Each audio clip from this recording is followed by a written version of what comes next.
Sessions with Rory, the podcast where we dive deep into the matters of the heart, mind, and spirit. I'm your host, Rory, and I'm thrilled to embark on this soulful journey with each and every one of you. Soulful Sessions is your safe space for introspection, inspiration, and maybe even a little revelation. Whether you're sipping your morning coffee, winding down after a long day, or just seeking a moment of connection, you're in the right place. Before we dive into today's soulful exploration, I want to remind you that Soulful Sessions with Rory is designed for entertainment purposes only. While we may touch on profound topics and meaningful discussions, it's important to approach our conversation with an open heart and a sense of curiosity. Life is a journey, and so is this podcast.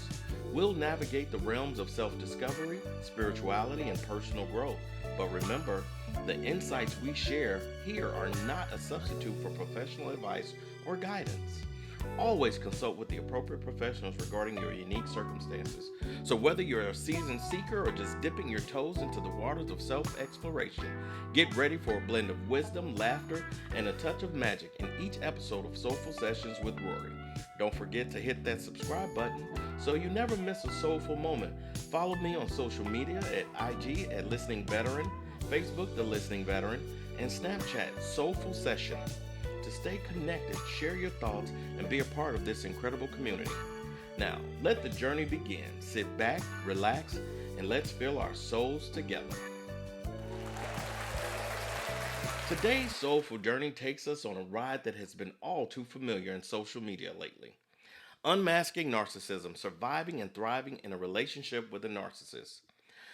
So I've noticed that narcissist is the buzzword in a relationship guru speech these days. More so, people who have a bad experience with narcissists, you hear undervalued, selfish, belittling, and berated, just to name a few of the things people claim they experienced with a narcissist.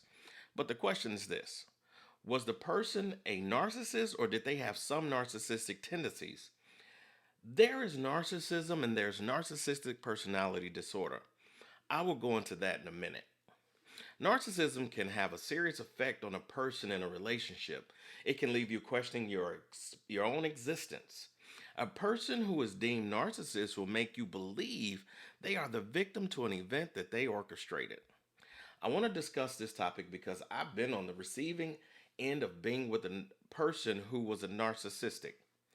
I don't believe she had narcissistic personality disorder, but I do believe she had narcissistic traits. Thus, why I say she exhibited narcissism opposed to being a narcissist.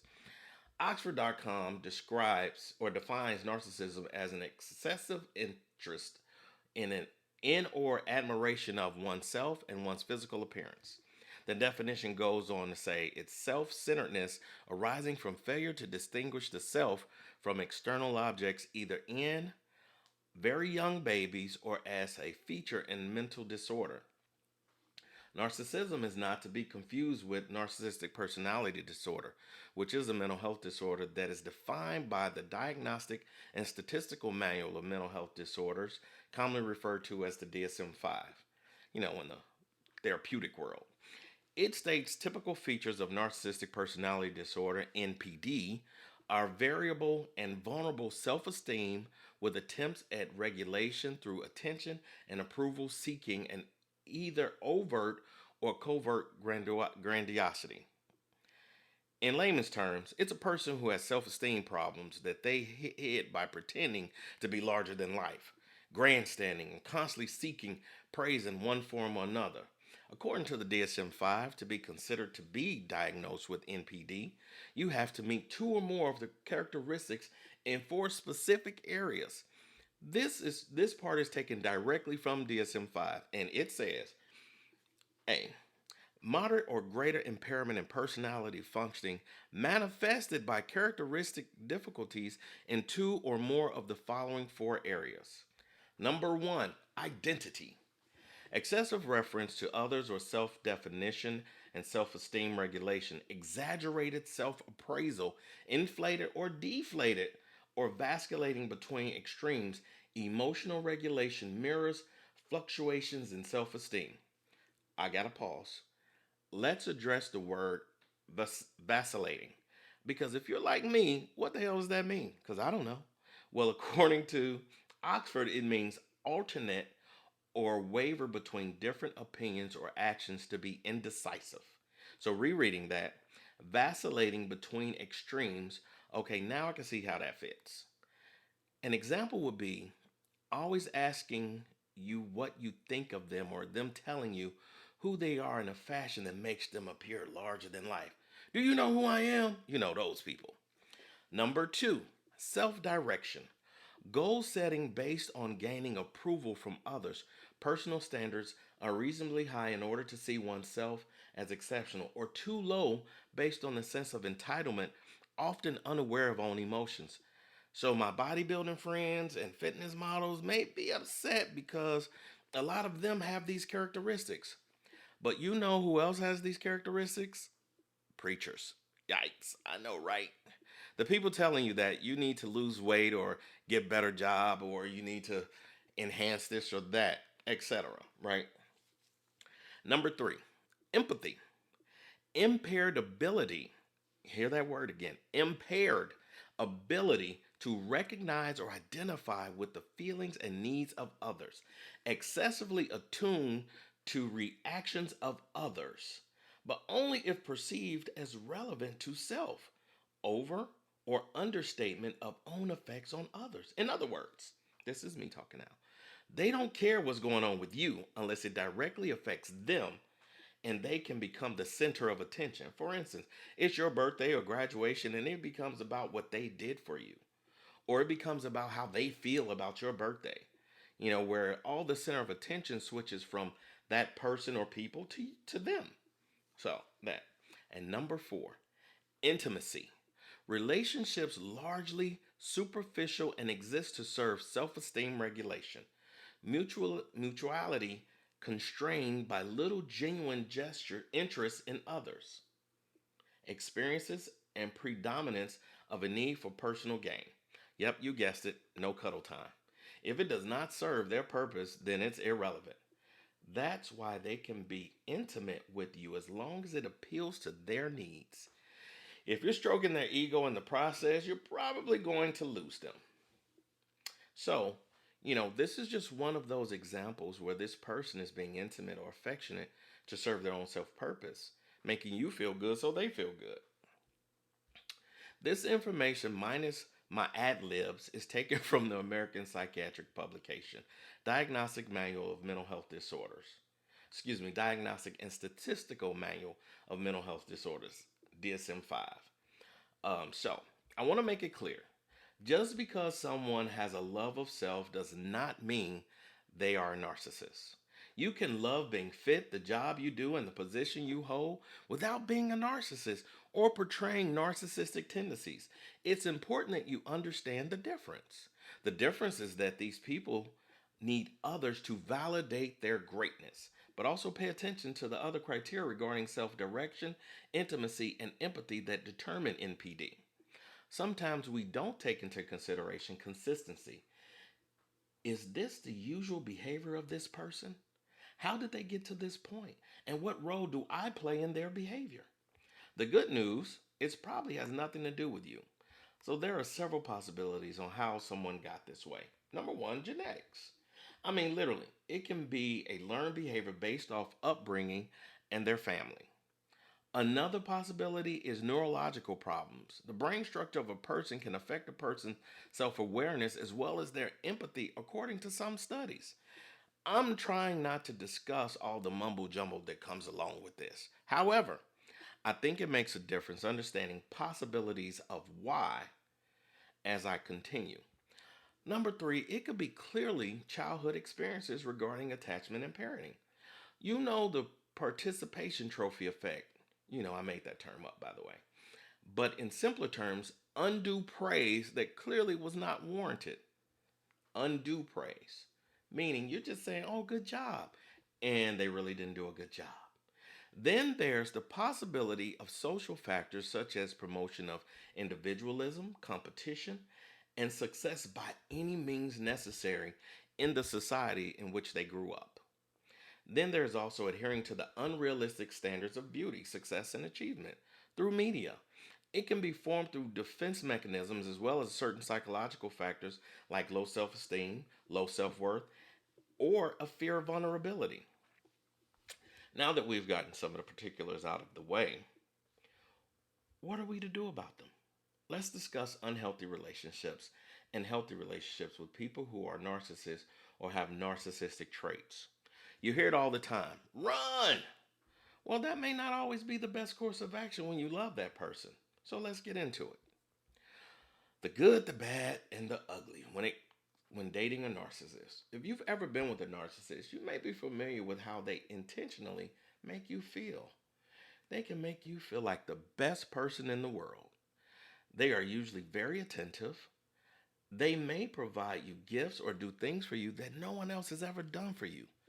You go to their house and they cook for you, run you a bath, and treat you so very special. Or, take you out shopping, buying you an extravagant gifts, and showing you off to the world. He or she may bring you food to work, on your lunch break, or to take you to lunch, buy you flowers all the time, and call you out throughout the day nonstop. But they do it in a sense where they know everybody else knows this is what you're getting. You don't have to do anything because they do all the things you have ever wanted a person to do for you. So much so, you get caught up in what they're doing for you that you forget to do for them. You say to yourself, this is what you've been looking for. It's just too good to be true. Those last words are powerful. The too good to be true, because that is a direct reflection of your self esteem. Because don't you deserve someone treating you like that? But that's a whole nother topic, and we'll get into it later. As time goes on, you are consistently praising your narcissistic partner for all of these things that they do for you. Oh, honey, you're great. I love you so much. I appreciate you. I was telling the people at work that you did this for me. I was telling my mom you did that for me. I told my brothers, my sisters. I mean, you're telling everybody about how great this person is. Not only that, you're taking them around the family, the friends, and say, hey, look at him. He's amazing. So guess what? Now they believe he's amazing as well, right? So, the number one thing you need to do to have a successful relationship with a narcissist is high self esteem and self efficacy. And we'll get to that. But I want to go back to the things that they're doing for you. You may notice that it doesn't feel the same over time. They don't do the things they used to do. Your narcissistic partner may tell you something is missing, or they will begin to seek validation from other places because you've worn out your validation mat. Maybe at their jobs, working harder, working later, to show that they're the best at what they do so people can pay more attention to them and give them accolades that come along with some type of employment. Or outside activities. Maybe they're on a softball team, a bowling team. Maybe they're part of some kind of club of organization where they can be praised for their skills, their ability, or who they are. And they have a superiority moment where they can belittle or berate the other people there and say, I am better than you without saying it. Or they're involved in something that has something to do with their fitness and their physique. Just a variety of ways to confirm their greatness due to the hidden or sometimes obvious self esteem issues. So these people are still looking for validation. And here you are. You've praised them, you've thanked them. You've even gotten to the place where you're trying to figure out, why aren't they the same? Why are they not happy? Why doesn't he or she bring me lunch anymore? Why doesn't he or she buy me flowers anymore? Because your praises change. But here's going back to my statement: the number one thing you need to have a successful relationship with a narcissist is high self esteem and self efficacy. Truth is, if you are in a relationship with a person who has narcissistic traits or is a narcissist, you can survive. You can't survive if you do not unconditionally love yourself. But you can, however, create boundaries and remember what you desire, what you deserve, and what you will do to keep your sanity. So do not forego the idea of having a relationship with a narcissist or someone with the traits. Just be sure if you do, you are mentally, spiritually, and physically prepared for the roller coaster ride of emotions. And just to go into further detail, when they stop doing the things that you loved about them the most, That's when you have to remind yourself who you are. Then you got to ask yourself a serious question and say, what am I doing that would make this person want to do those things for me again? Am I making it whereas they have nothing to strive for? Because let's remember, in the beginning, a narcissist is striving for your attention, your affection, your love, your praise. And usually, in most dating situations, you don't give that away, not off the back. You just go, let me see what this person is about. Let me observe and examine what they're about. And so, in doing so, you kind of have an idea, and then, you let them tap dance a little bit more, and then you get comfortable. And see, that's the phase or that's the period that is the most challenging because when you get comfortable, then you start feeling that person is worthy of those praises. And now you want to do things for them. But see, it's tricky because if they have low self esteem, low self efficacy, are they going to believe that they deserve your love? Are they going to believe that they're worthy of you? So, this is where the gaslighting comes in. Because now, when they stop doing all of these wonderful things for you, they become the victim. Because, well, you tend to do this. And so I did this. Well, you did this. So I did this. Remember how I said they always bring it back on themselves? So that's it. But if you got all of this high self esteem, then would it even matter to you what they're doing? Instead, what you would try to do is help your partner with their self esteem. Am I saying that's your job? Of course not. No, it is not your job, nor is it your journey unless you choose for it to be. Because clearly, this narcissistic person or this person with these narcissistic traits is looking for help. They're looking for someone to make them feel better. Should they have a therapist? Absolutely. I agree 100% that they should. But you and I both know that that's less than likely that they're getting help. So, you as a partner who genuinely loves this person and cares for this person, what can you do to help them? You can help them by showing them what self esteem looks like. Meaning, you stay confident in who you are. And even when they gaslight you and they try to make you feel like you did something wrong, when they try to make themselves look like the victim, you don't have to challenge them their victimhood. What you do is double down on your ability. What you do is double down on your confidence. What you do is double down on who you are as a person. You can simply say, hey, I hear you. And unfortunately, you feel the way that you feel, and I can't change that. But what I will tell you, it was never my intent to make you feel that way. And what I've done when I felt that way is this, and this. So, what you're doing is showing them a new way to exist while also validating their emotions. And let's be clear, validation of emotions doesn't mean they're right and you're wrong. It means that you're confident enough to let them feel the way that they feel. You're confident enough, your self-esteem is high enough to know that whatever they've said about you, whatever they've accused you of, A, you know it's not true. B, you don't care what they think. Oh, but Rory, they're going to tell all my friends and family that I'm this kind of person. I'm terrible. I'm this. And then that goes back to your own self esteem and self efficacy. Who defines you? Who determines who you are? You do. So when that person is trying to tell you that you're terrible, you weren't a good wife, you weren't a good husband, you're the reason you all are in financial ruin, you're the reason that your sex life sucks, you're the reason that this happens or that happens, I need you to go and look in the mirror. And this is where you need to be saying your mantra, your words of affirmation, and you remind yourself who you are. I am a leader. I am victorious. I'm a great love maker. I'm a great husband. I'm a great wife. I'm a great father. I'm a great mother. I'm able to do all things. So you have to remind yourself who you are because someone with narcissistic traits or qualities or even narcissistic personality disorder will try to make you believe who you are not. You're the reason we can't pay our bills. If you did this, this, and this. Or they may say, you're the reason I can't get an erection. Or you're the reason my vagina doesn't get wet. Yeah, I know I said vagina. It's okay. So the thing is that these people want to blame you for all of their perceived problems. But what happens when you say, yes, you know what? I am the reason. Let's work on it together. Well, it's your problem. You need to fix it. So let me get this right. So I need to work on me so you can get an erection. I need to work on me so your vagina can get moist. So what does that look like when I do work on me? How will you know that I'm ready for you to feel better? Now, that's going to challenge them. But the thing is, I want you to remember who you are.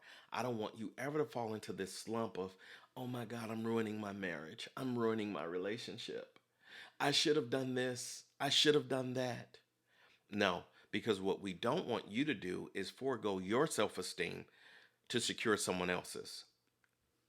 That's why I've never been too fond of people, businesses, or anything whereas they have to put down the competition in order to make themselves look great. So, in other words, well, if I didn't have the husband I had, I would be doing very, very well right now. If I didn't have the wife I had, I would be doing very well right now. It's amazing how people want to blame other things on their current circumstances. Now, don't get me wrong, I'm not saying that other things don't cause problems. Absolutely. However, how long is it before you accept responsibility for the decisions that you make? Because if you're having a relationship with a narcissist right now and you do not have high self esteem, at some point you have to decide this is enough. I love this person, but this person is hurting me so much that I cannot grow. I cannot move forward. So, what is the next step? You got choices. Number one, you can leave, right? Number two, you can start working on your self esteem and your self efficacy. And number three, you can do both because clearly the narcissist isn't the problem. I know. Let me say that again. The narcissist isn't the problem.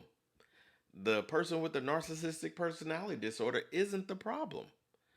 The problem is what we're willing to accept and not accept. The problem is how we view ourselves and how we treat ourselves. If you started dating a narcissist and I say he, let's say they brought you flowers every day, but you were already buying yourself flowers once a week, that would just be an additional bonus, right? Or let's say you were buying yourself lunch every day. That would just be an additional bonus. What if you complimented yourself all the time by saying things like, Rory, you're a good person. Rory, you look nice today. Rory, I like that outfit. In the mirror, in the mornings. What if you got up every morning and you said your affirmations? I am healthy, I am whole, I am God filled, and I am moving forward. No one or nothing can make me feel any other way other than joy, love, and positivity. My life is full of prosperity and greatness. If you said that to yourself every morning, and then that one person came along and said, you are nothing. You will be nothing. You are not great. You are an excuse of a person. Guess what? None of that would even matter. In fact, you probably would laugh because when people do stuff like that, usually it's a reflection of how they feel about themselves. That's right, going back to that learned behavior. So, when you learn to love yourself unconditionally, there are no words, no actions, or no things that can change how you feel about you. So you are not the problem. Don't let them gaslight you. And when you find yourself arguing with a narcissist, you have to do a self check.